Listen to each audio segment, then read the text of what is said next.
Hola, buenas noches. ¿Cómo están? Aquí estamos, en otra pastilla en la madrugada. Y hoy nos visita alguien muy especial para nosotros y para el arte en general y para la cultura. Es un amigo mexicano que ha incursionado, yo diría que en casi todas las artes. Manelik de la Parra. Hola Manelik, ¿cómo estás?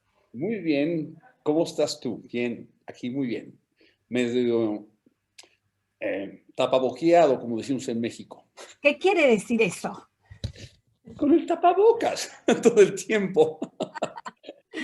Bueno, pero ahorita como estamos en Zoom, estamos Estamos sin bien, el tapabocas. estamos muy bien, sí, sí, sí. Pues mira, bien, ha sido unos meses muy difíciles para todos eh, y creo yo que para aquellos que no tienen imaginación ha sido peor. Aquellos que tenemos un poquito, al menos nos imaginamos que estamos fuera, en otro mundo, en otro libro, en otro capítulo de nuestras vidas, pero esta prisión que nos provocó el virus, o nosotros mismos, o la civilización, o el destino, lo que sea, nos ha hecho repensar tantas cosas que creo que ha sido muy positivo para todos nosotros. Al menos para mí ha sido intenso, porque en mi cabeza no ha parado. Y creo que es cuando más he producido cosas y he escrito más cosas y he pensado más cosas. Entonces tengo un tambache de cosas que algunas no están ni publicadas, pero han sido intensísimo. O sea, ahorita yo estaba tratando de ver qué podía yo leer y tenía yo tantas cosas que son cientos de páginas, ¿no? Claro. Bueno, dijiste algo muy cierto y muy especial. Y creo que nos pasa a todos los que tenemos algo que ver con el arte y con la creación, digamos. Bueno, quiero contarles que Manelik de la Parra, yo no voy a hablar, le voy a preguntar a él quién es, pero solo quiero decir que es escritor, es productor de cine, es guionista, es director de cine, es, bueno, cuántas cosas más, además de pertenecer a una familia de artistas, tanto ascendentes como descendientes, así que su vida es el arte. Manelik, cuenta quién eres.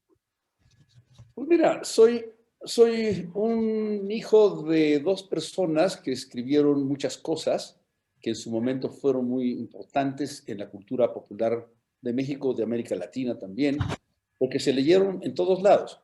Ellos fueron historietistas. La historieta mexicana desde los 50 hasta los 80 fue lo más importante en la cultura popular de muchas naciones.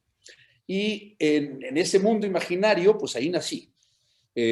Por ejemplo, una de las cosas que me tocó vivir, sin saber que la estaba yo viviendo, es que me hicieron un personaje para una de sus historietas. Y entonces inventaron, cuando yo tenía escasos meses, 8 o 9 años, hicieron un personaje que se llamaba el Charrito de Oro. No sé si alguna vez te platiqué esta historia. ¿No? Ah, bueno, pues entonces resulta que me hacen el Charrito de Oro, que era un espacio de charrito con un antifaz y que era un vengador de los malos, vengador de los buenos contra los malos. Y claro, tenía un caballo que se llamaba Rayito y así, tenía muchas cosas. Y este personaje estaba por todos lados contento, pero siempre tenía unos enemigos muy grandes, gente mayor. Y él tenía que pelearse con ellos. Entonces, pues ese niño de 8 o 9 años saltaba de su caballo y con una patada voladora tiraba a 3 o 4 señorones de 50 o 60, no sé, 70 kilos. Y claro, eso lo hacían a base de fotografía y fotomontaje. O sea, tomaban mi fotografía, dibujaban lo de atrás y ponían la fotografía del malo. Entonces, la imaginación de un niño, permíteme decirlo, ya déjalo más. En la imaginación de un niño era muy difícil distinguir qué era realidad a la ficción. Entonces yo era el Charrito de Oro, por un lado, usaba un antifaz ciertos días al mes o cada 2 o 3 meses, me tomaba muchas fotos y yo aparecía en una revista todos los días, o no todos los días, todas las semanas, y bien, pero un día me encontré con una realidad apabullante. Mis compañeros de clase, en segundo de primaria, descubrieron que yo era el Charrito de Oro. Entonces, obviamente, hubo una sensación muy interesante por de ser pues, un fenómeno, ser famoso. Pero por otro lado, hubo una discrepancia porque los de segundo, los de primero y hasta el tercer año de primaria sí creyeron que yo era el Charrito de Oro. Y me pedían autógrafos, me traían su revista y yo no se las firmaba.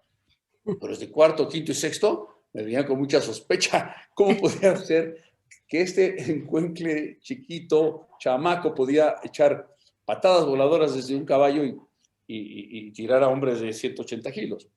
Entonces hubo desafíos. Hubo desafíos que me costaron pues, un par de dientes, 2 narices, 4 ojos, pues porque venían a decir, a ver, dame una patada voladora. Y claro, yo tenía que defender al personaje, no a mí, sino al personaje. Entonces, imagínate cómo nací, pues entre la realidad y la imaginación. Y así fue todo. Y obviamente, pues, ya no sé en dónde estoy. Pasaron algunos años desde el Charrito de Oro. Y dime, ¿era una historieta como la de Memín, que ahora te voy a preguntar por esa, o era un librito de historietas, Charrito de Oro? No, exactamente como Memín. Era una revistita de 32 páginas, Ah, pero en lugar de estar dibujada como el Memín, o como sí, Lágrimas y Risas, o otras muchas, sí, estaba un sistema que ellos inventaron, mis padres y otras personas, inventaron que se llama fotomontaje. Me sacaban fotografías a mí, arriba del claro, caballo, abajo del caballo, recortaban la foto, dibujaban lo de atrás y luego ponían la foto del malo. Entonces claro. hacían una especie de collage, y a base de collage hacían que la funcionara la historieta. Y así fue. Y Qué así fue. padre. Y entonces, ¿quién soy? Pues soy todo eso. Estas dos personas que tienen estas dos personalidades que tienen, por un lado, un sentido de la realidad un poco flaco y un sentido de la imaginación muy intenso. Entonces, por eso te decía yo que en esta cuestión de la pandemia, de esta cerrazón en que estamos metidos, de esta cárcel, me he salvado mucho de todo porque me escapo por la imaginación y pues ahí estoy. Y eso que ha provocado que he escrito muchas cosas de todo tipo y pues en ese sentido estoy muy contento. Qué bueno, buenísimo esa producción. Bueno, además quiero contarle a nuestra audiencia que están escuchando quizá por ahí un ruidito, una conversación de algo así como lo que nosotros llamamos un loro. Entonces, es un animalito que Manelik aparentemente tiene cerca que, que está participando de la entrevista. ¿Cómo se llama el loro? El güero, pero ¿sabes qué? Voy a decir, a ver si le dan más, voy a decir que le den No, más. pero déjalo que No, nos acompañe, no hay no problema tengo porque tanto. se Y oye además tengo bien. aquí a mi perro que también está listo para ladrar, pero bueno. Bueno, estamos... Es que no entiende, es que mi perro, que es muy inteligente, que es un perro viejo, un perro boxer, Sí. está ahí. Me ve con mucha suspicacia y me gruñe un poquito porque no sabe con quién estoy hablando. Estoy hablando con alguien que existiese enfrente de él, no habría problema, se echaría a escuchar la conversación, pero él cree que le estoy también hablando a él. Entonces está Claro. fijo a ver qué es lo que le estoy diciendo. No le estoy diciendo absolutamente nada.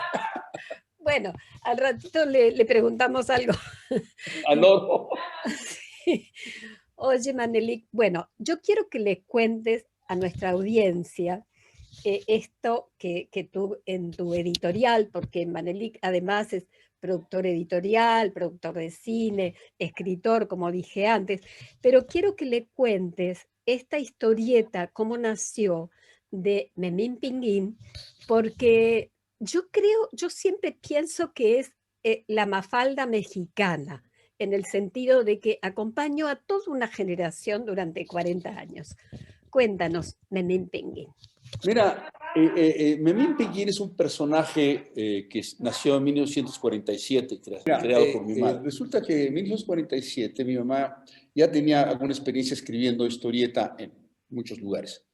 Y fue a Cuba, ella cantaba. Ella tenía en ese entonces, pues, no sé, menos... Bueno, cuando fue a Cuba tenía como unos 17, 18 años que cantaba a dueto con su hermana. Y como andaban muy pobres, su hermana y ella y su mamá, pues lograron que alguien las contratara y las llevara a Cuba. Entonces ahí va mi mamá y mi tía que cantaban a dueto como las hermanas Águila, canciones de bolero, de Agustín Lara, y se fue a Cuba. Y ahí, en lugar de pasarse 15 o 20 días, se quedaron 6 meses, porque les gustó tanto a los cubanos como cantar, que les renovaban y renovaban cada semana el contrato. Y estuvieron muy felices. Y ahí mi mamá tuvo el contacto más brutal con la raza negra, porque en México hay muchos negritos y muchas personas, pero en aquella época eran muy, muy reducidos y muy alejados, no estaban dentro de nuestra cotidianidad, pero obviamente en Cuba es la cotidianidad. Entonces ahí mi mamá cayó absolutamente embelesada con los niños de raza negra, que son muy hermosos y los ves, son los niños sobre todo, bueno, también los grandes, pero también los niños son tan chiquitos, pero con narices, con unas, en fin, son muy hermosos. Mi mamá quedó embarazada y desde entonces dijo, algún día haré un personaje de origen negro.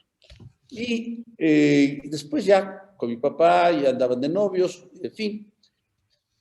Mi papá se llamaba Guillermo y cuando era chico le llamaban Memín, por Guillermo, Pinguín, por Pingo. Entonces, un día mi mamá le habla a su trabajo y le dice, oye, chatito, ¿me puedes prestar tu nombre para un personaje? Claro, le dice, el de Memín, sí, claro, te lo presto, haz lo que quieras con él. Y efectivamente mi mamá creó el Memín Pinguín. Pero mi papá nunca supo ni de qué se trataba hasta que de repente vio la historieta y para su sorpresa, que mi papá era un hombre de 1,82, de ojos verdes, y cuando ve que Memín Pinguín, su personaje, su nombre, era un negrito chiquitito, calvo y feo. Entonces dijo, ¿y por qué es así? Pues así es. Y entonces ahí nació el Memín Pinguín, creando la vida de este niño de los barrios pobres de México, junto con sus amigos, que tenían obviamente de distintas clases sociales. Estaba el rico, estaba el muy pobre, estaba el media clase, en fin, era toda una asociación de personajes y de clases que muy típica de aquella época, que vivían en las calles, porque no había dónde jugar y no tenían para dónde moverse. Y esa es la historia de Memín Pinguín, y obviamente Memín Pinguín se convirtió en un personaje protagónico para México en todos sentidos, porque todo el mundo siguió sus aventuras desde 1947 hasta 1982. Entonces fueron miles y miles y miles y millones de personas que lo leyeron. El Memín Pinguín llegó a vender semanalmente 550,000 ejemplares a la semana, durante 25 años o más. Entonces es un personaje que cualquiera, además hay personajes hay actores, hay circunstancias, hay muchísimos personajes de personas de la vida actual que se llaman Memín Pinguín, porque les gustó el nombre, así se lo pusieron a su hijo. Y así fue como Memín Pinguín fue esa creación de mi madre que hizo tantas cosas muy interesantes, entre ellas esta. Tengo entendido que has hecho hace poco reedición de todo eso, ¿verdad? En tu editorial. Sí, exacto. Ha habido varias reediciones de Memín Pinguín.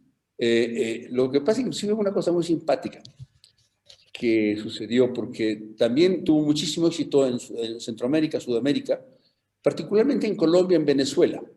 Pero allí nuestros socios editoriales no le podían poner el nombre natural de Memín Pinguín. Porque era una mala palabra seguramente. Exacto, entonces tuvieron que ponerle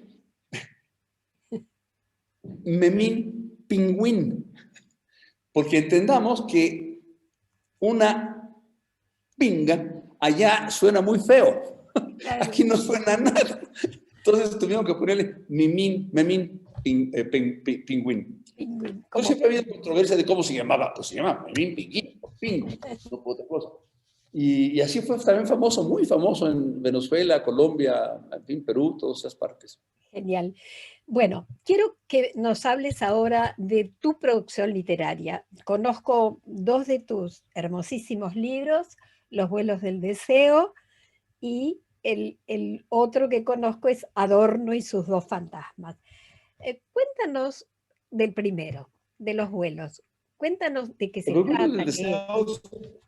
Los vuelos del deseo lo escribí hace ya muchos años, 1986, 87 por ahí.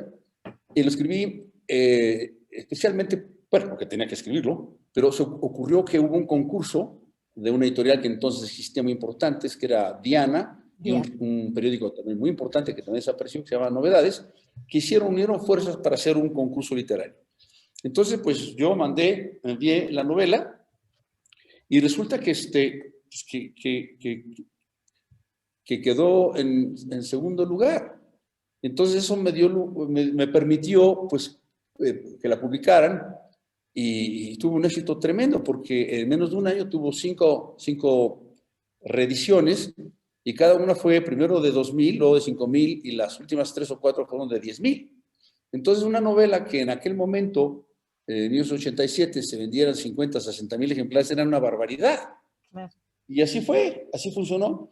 Y todo iba muy bien, hasta que de repente, por razones económicas de México o de las empresas, ambas empresas desaparecen.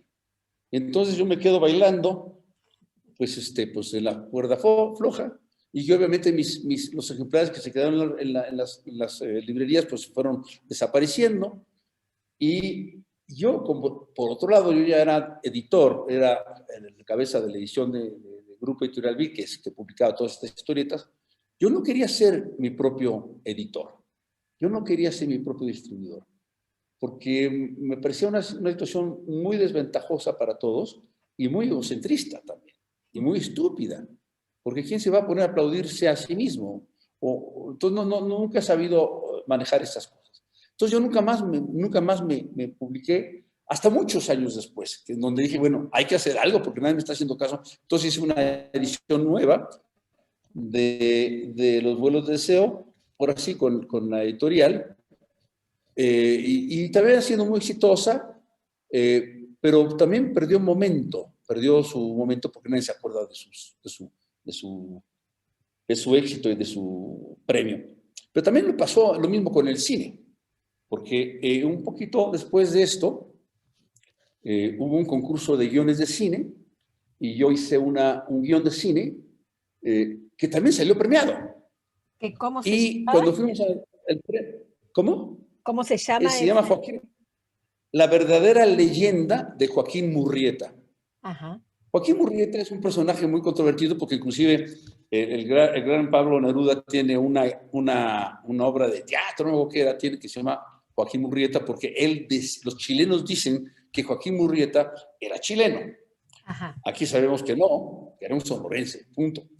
Y era un bandido que se dedicó en Baja California, Sonora, en la época antes de 1800, después del Tratado de Guadalupe, 1860, a defender a los mexicanos que se quedaron en California y que eran obviamente explotados por los americanos. Entonces Joaquín Murrieta se dedica a hacer una especie de Robin Hood, a hacerle la vida imposible a los americanos y a defender a las comunidades mexicanas.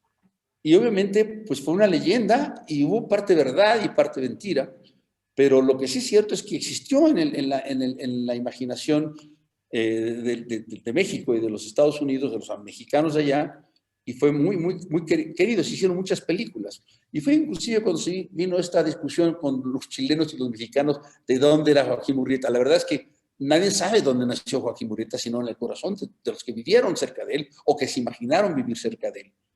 ¿Y qué se hizo de tu película? ¿Y tu película? ¿Y tu película qué pasó? Yo hice ese guión. No, yo hice ese guión. Yo hice la verdadera leyenda de Joaquín Murrieta, que explico toda esta historia de cómo crece, cómo se hace, y cómo se hace un hombre mítico, porque cuando ya hacia el final del guión, anda el ejército americano tras de él, finalmente agarran a uno, y después, y todos se parecen, porque todos son mexicanos, y todos traen el mismo pañuelo en el cuello, el mismo sombrero, el mismo bigote. Entonces, como agarran a varios y todos dicen, ¿cómo te llamas? Joaquín Murrieta. Eso da lugar a que no sepan cuál era Joaquín Murrieta. Entonces el general, que pues, posteriormente invadió México, el general Scott, les cortó las cabezas a 6 de ellos y las puso en unos botellas enormes con alcohol, y ahí las puso y las fue llevando de pueblo en pueblo para que reconocieran cuál de todos los 6 era Joaquín Murrieta. Jamás se supo cuál fue. ¿Cuál fue?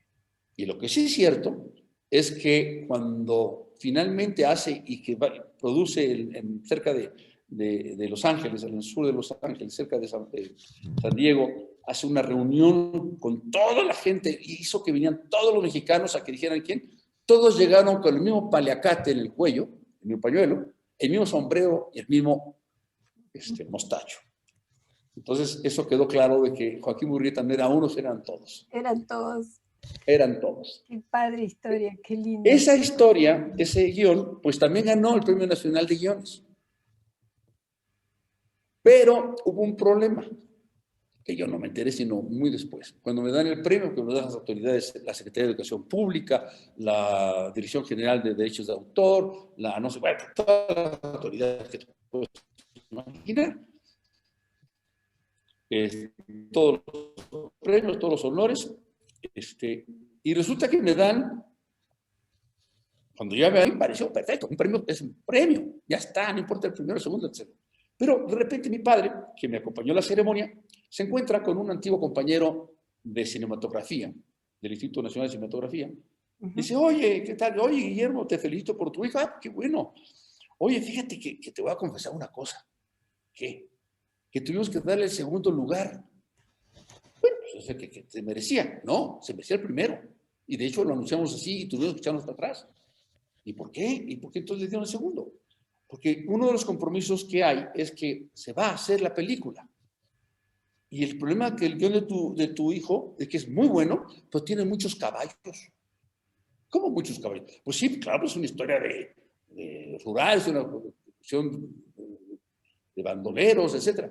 Pues sí, pues tiene muchos caballos y nosotros no tenemos dinero para poner tantos caballos. Entonces, el primer lugar tenemos que hacerlo y el segundo no tenemos que hacerlo. Entonces le dimos el segundo lugar, pero eso no quita el mérito. Mi papá se murió de la risa y dijo, bueno, pues falta dinero o muchos caballos. Ahora, si me hubieran dicho, pues hubiera puesto menos caballos, ¿verdad? Yo encantado, hubiera quitado muchos caballos. Entonces me dieron el segundo lugar. Y lo más simpático de la vida es que, bueno, a mí no me tomó mayor, no me preocupé. Lo chistoso de la vida es que la que ganó el primer lugar, que es una historia bastante anodina y no es que la exprese yo porque me había ganado, simplemente porque era una historia mala, que todo sucedía en un cuarto, tampoco lo hicieron. Y eso que no había ni un caballo. Nada. Ni un... De todas. Pues todo quedó en bla, bla, bla. Y bueno. Estábamos hablando de tu obra en general. Luego, hablaba yo de los vuelos del deseo. Sí, muéstranos el libro, así mis audiencia lo conocen, por favor, a la cámara. Mira, aquí está, Los vuelos del deseo, que la pueden comprar en Amazon por 7 pesos, 7 dólares, no sé. Los vuelos del deseo de Manelí de la Parra, con un cuadro, con una portada de un cuadro que, es más, el cuadro que tenía atrás de donde estaba yo sentado, es de Rafael Cauduro. Este personaje es, de alguna manera, Ana, que está sentada en una silla y, como se puedes ver, tiene las manos entre las piernas. Sí. Esto precisamente recrea una escena muy importante de la novela, que es cuando Ana va... Esto sucede en un pueblo allá a principios del siglo, finales del siglo antepasado, finales, principios del siglo XX, en una puerta rural en la Huasteca, que la Huasteca es pues en cualquier parte de México, porque hay muchas huastecas. Y ahí sucede esta novela de un pueblo muy particular. Y lo que sí es cierto es que esta novela es muy difícil de platicar porque no está escrita linealmente. No es una historia que empiece cronológicamente y termine, no, sino que está totalmente descuadrada en el tiempo. En ese sentido, muy cortasiano, pero así fue. Tiene muchísimas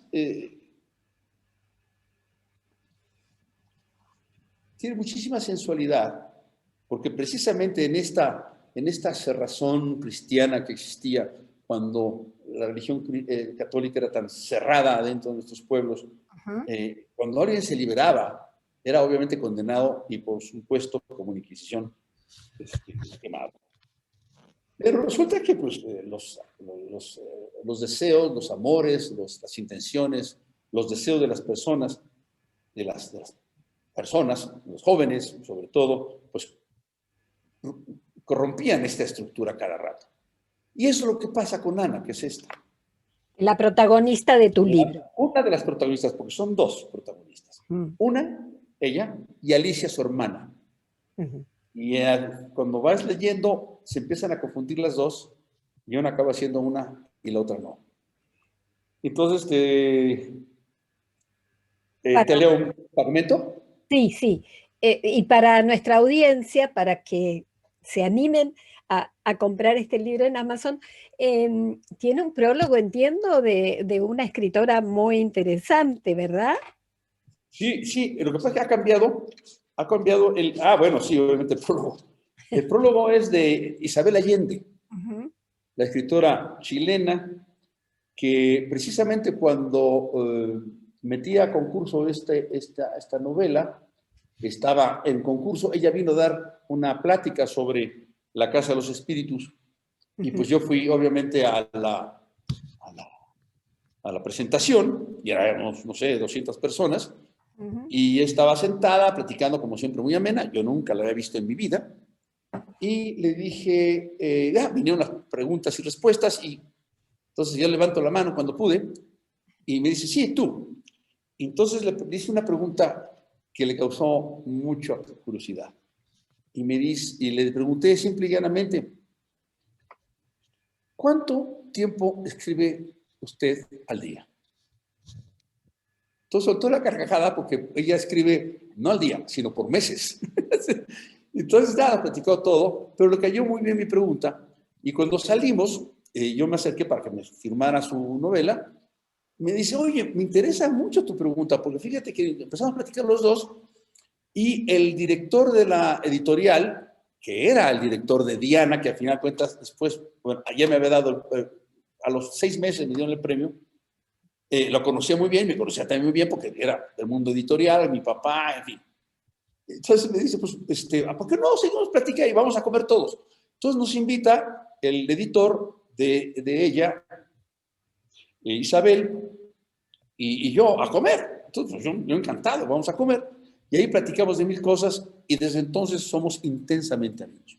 Qué bueno. Entonces, cuando resulta que gano el segundo lugar en el concurso Diana Novedades, antes de eso, esa noche mismo, yo le dije, acabo de escribir una novela que no puedo platicar mucho porque está el editor, pero además está sobre seudónimo, etcétera.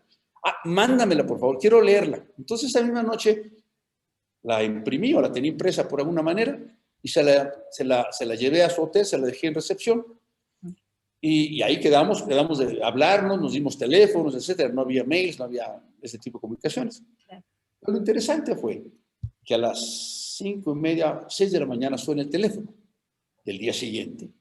Contesto y soy una voz chiquitita, chiquitita, muy cantadita como los chilenos.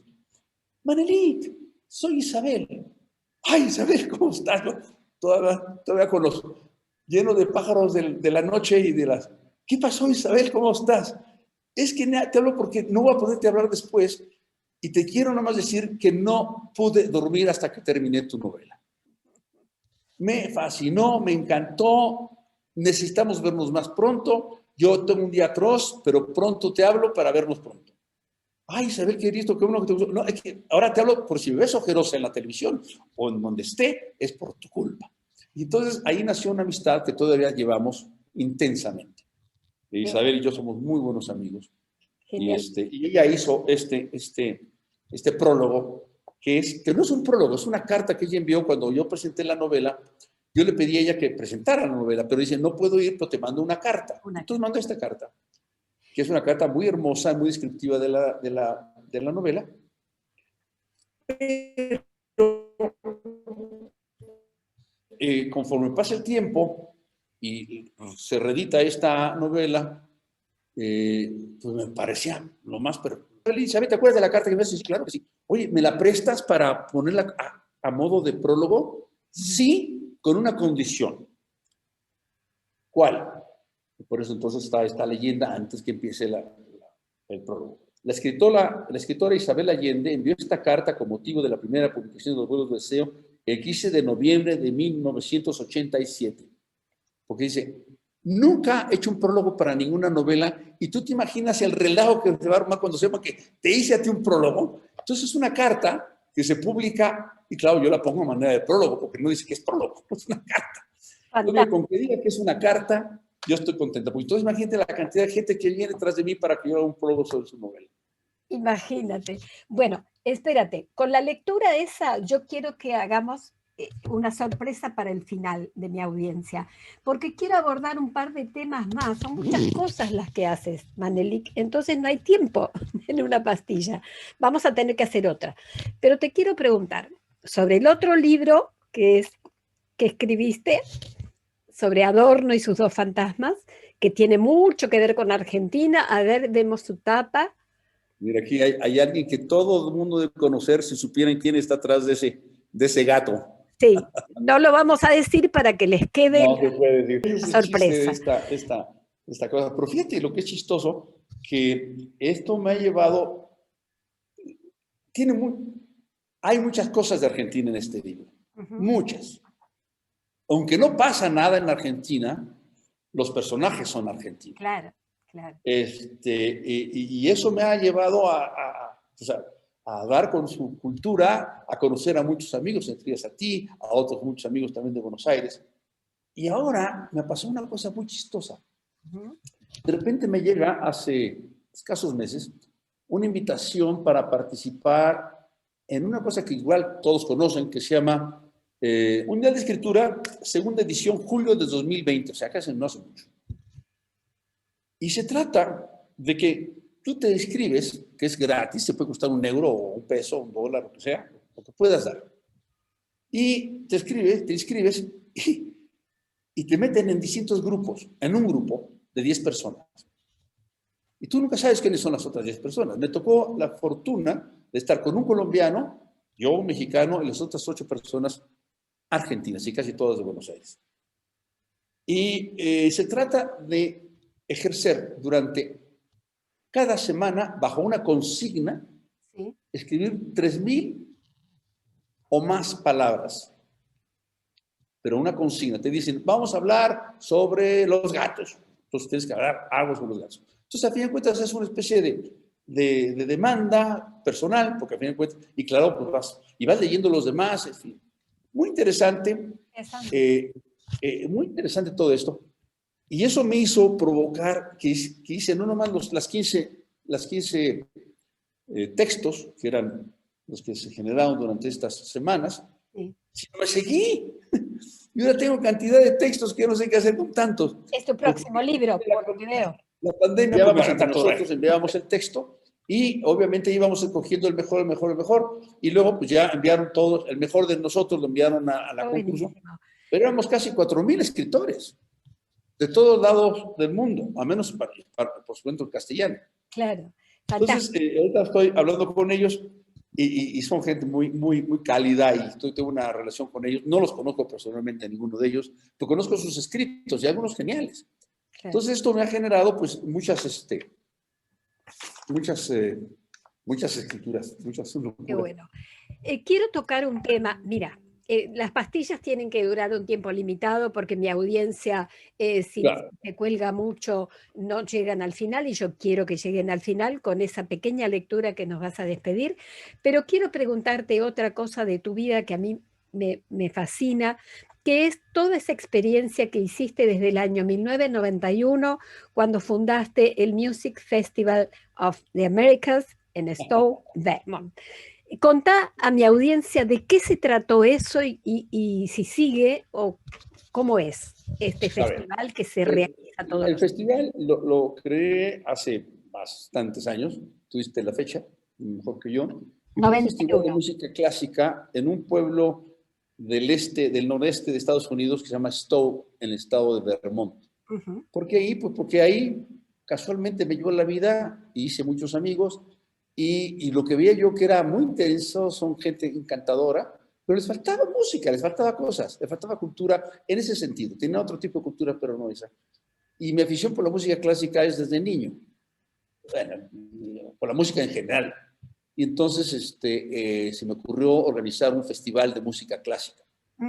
Y entonces, con un poquito de dinero que tenía, empecé a invitar a cuartetos, a duetos, a cantantes de ópera, y hacer un pequeñito teatro. Primero no había teatro, a veces lo hice en una cancha de tenis, hubo de todo en 12 años. Pero fue creciendo, creciendo. Y claro, llegó un momento dado en donde empezó a tener fuerza y apareció un personaje para mí muy importante, que era mi hija, que en aquel momento estudiaba música en Nueva York.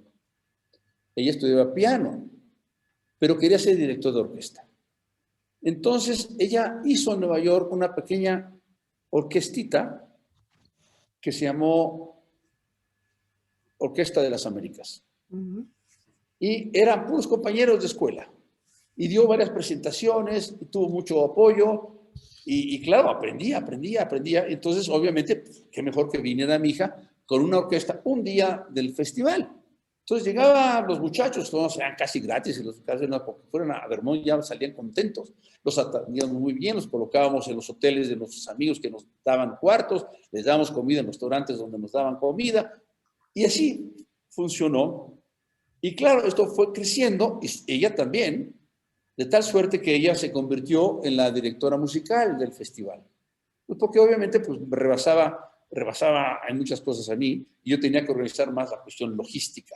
Claro. Y eso fueron muchos años, o sea, duró 12 años el festival, y ella creo que fue directora musical los últimos 6 o 7 años. Bueno, en fin, el hecho es que fue Alondra de la Parra, mi hija, que ahora me siento más orgulloso que entonces, porque ha hecho muchas cosas en el mundo de la música. Sí. Es una directora connotada, conocida, acaba de sacar un proyecto que se llama La Orquesta Imposible, precisamente con este encierro. Logró organizar a los mejores o de los mejores músicos de su generación en el mundo, y hizo una filmación no desde un balcón como estamos acostumbrados a verlo, no, con todas las características musicales perfectas. Y se llama Una Orquesta Imposible, googleala, se llama La Orquesta Imposible. Vi el video, fantástico. Pero bueno, quería decir también, porque yo sé que en estos 12 años le diste pie a muchos artistas jóvenes o cantantes o músicos la posibilidad de que participaran de ese festival, y que algunos son como famosos, también como Alondra, digamos. Muchísimos. Mira, por lo menos hay 4 o 5 que están entre los primeros lugares dentro de su categoría. Sí. Hay 2 pianistas extraordinarios, hay un violista extraordinario que llegó de 17 años a tocar y ahorita tiene 26 y es unos grandes músicos. Un pianista que también llegó con su mamá, todo flaco, que es uno de los mejores pianistas. Lo que pasa es que me agarraste fuera de lugar y no tengo todos los nombres tan claros porque son casi imposibles, porque son rusos o polacos. Pero esa es la historia del festival, que provocó, que dio, que apoyó de alguna manera a que esta gente saliera adelante.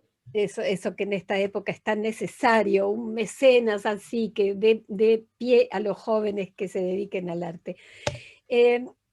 Manelik, hay mucho para hablar, pero pues, nos vamos a tener que despedir. Manelik, fue un gustazo. Vamos a repetir otra pastilla porque hay muchas cosas para hablar y además claro, con muchísimo gusto. Muchos libros por escribir. Saludos a todos. Gracias. Quiero a todos los argentinos.